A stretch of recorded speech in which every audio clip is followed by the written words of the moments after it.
Des, you've been in coaching for the last 20 plus years. Given the way technology is changing, how do you think technology will be impacting coaching in the future?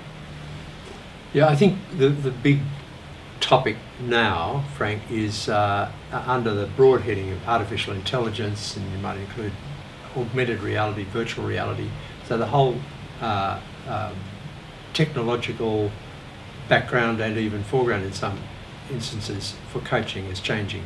And I think that you can also extrapolate from some of that to management roles, executive roles. A lot of people do coaching without realising it, teachers, parents and others, So there are tools now that can simulate or the kind of some parts of the process that we know as coaching. And I've got a couple of them on my mobile phone. One's from India.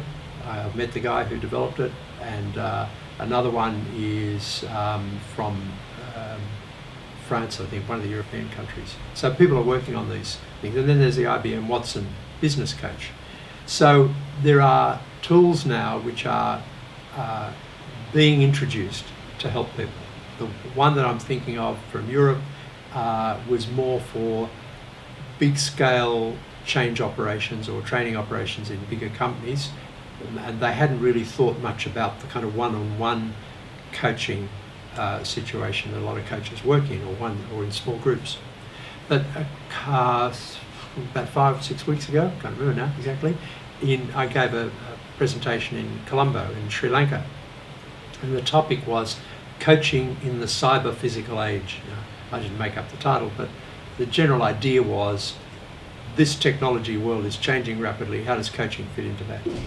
And I had a couple of messages, and I suppose if I can just tell you a quick story, that while I was researching this, and I did a lot of research into it, and I talked to a lot of people and read a lot, I was with a group of people who were coaches here on the Gold Coast, and I talked to them about the talk I was going to give in Colombo, and about how coaching would be impacted by artificial intelligence, for instance. And they said, oh, that's not going to affect us, because they had a way of doing coaching they thought was in a separate world from all that. Separately, I had a conversation with a bunch of young tech guys, mostly young men, who were in a group focused on artificial intelligence and machine learning.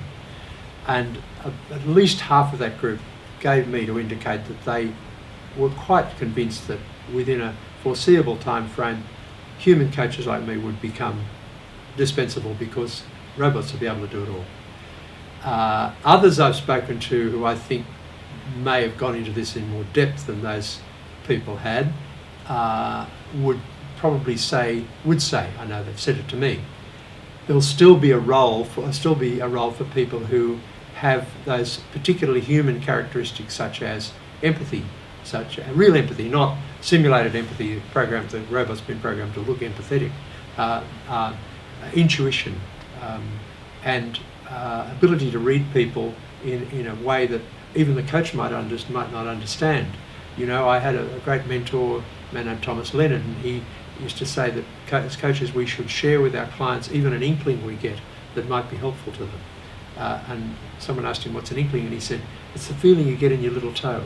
I mean, how do you program a robot to get an inkling? I don't know. There'd be people working on it, no doubt. But the short story is, on the one hand, coaches who think this is not going to impact them, managers who think this is not going to impact them, human resources people, executives, chief executives, are deluded. The ones who think it's the singularity already, where do we pay tribute to our new robot overlords, they are a bit in the science fiction world, for practical purposes. But I've said to these coaches in Colombo, you really need to educate yourself, you really need to know what's happening, to know how that can support what you do as a coach, or as a CEO, whatever, but also what you particularly can do. And my kind of punchline, to compress a half-hour presentation into a couple of minutes, was be better than a robot.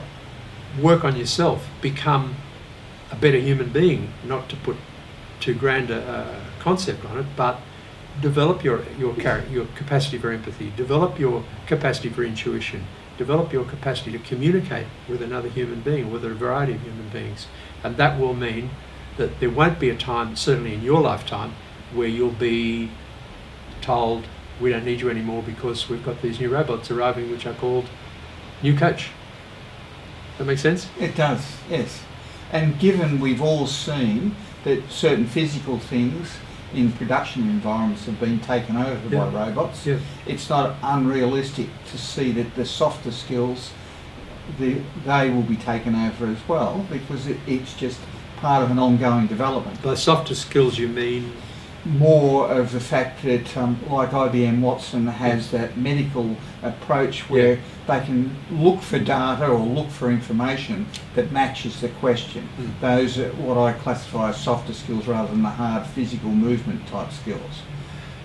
At the same time, Frank, I would really be happy, much happier, if my general practitioner had access to the data that IBM Watson can provide, but also used her lifetime of skills in dealing with a huge variety of human beings and the way they delude themselves and the things that manifest as one thing but are really another, and bring that to bear on my particular ailment or question, because I personally think there's still going to be a role for doctors, for therapists, for coaches and others that will not be replaced, will be supplemented, complemented by artificial intelligence but not replaced.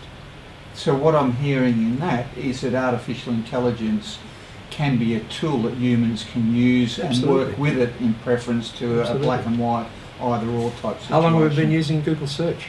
Yeah. You know, sure, absolutely.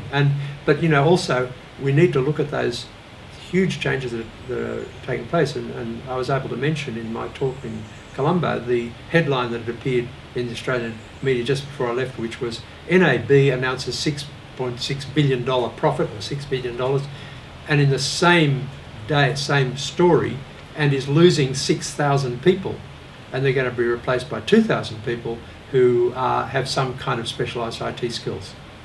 And I'd say the next time they do a purge, it'll be fewer people replacing them. So there are, these changes will impact. I can't think of an industry that's not going to be impacted in some way. Thank you very much, Des. Appreciate that.